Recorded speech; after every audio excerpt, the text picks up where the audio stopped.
Hi there, adapters. Here we are at the Urban Living Festival, Canary Wharf, London, capturing the thoughts of those that are adapting and innovating. I'm here with Steve Lowy, and let me tell you, this man has opinions. That's what I'm thinking. So what's your take on what you've been listening to this morning? You always have a view.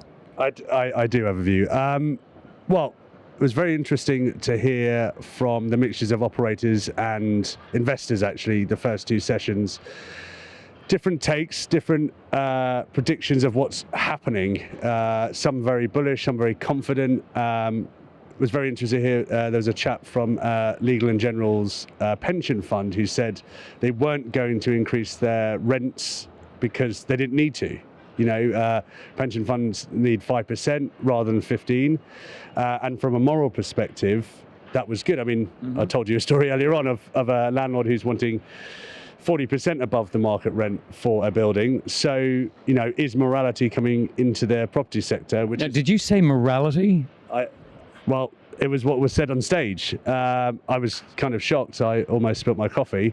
But, you know, that would allow for both affordable housing and for this booming sort of service living, whether it's senior students or elsewhere, to flourish in cities like London. So, you know, what stood out for you as a little controversial that you're going, I can barely agree with this?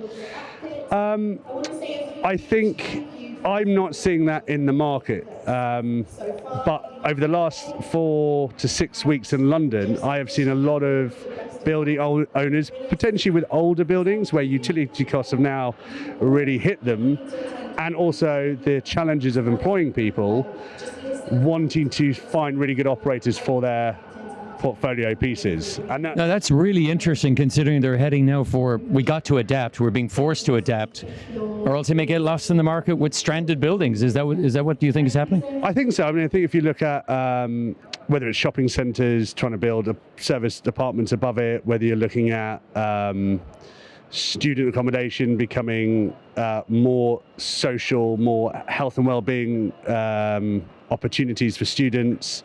I think it's changing. I think what's challenging is buildings are very permanent, and to change them is expensive, particularly now.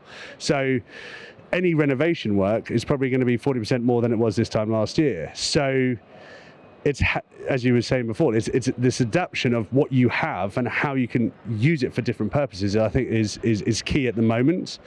Long term, and the Canary Wharf guys were talking about how they've had to relook at their portfolio to make it more for the post-COVID world. More space, more outside space, more greenery, less brutal.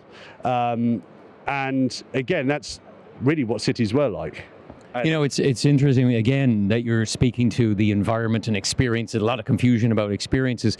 You run two distinct types of product within your portfolio. Can you just give us a synopsis of that, and we'll kind of wrap up at that point? Yeah, so we do study abroad student housing for American students. So we have 225 apartments across London doing that. And we also have 75 apartments, which are luxury service apartments for the corporate world. And obviously, different markets, weirdly, the students and the corporates are getting closer in age, but also wanting a very different experience when they're coming to London.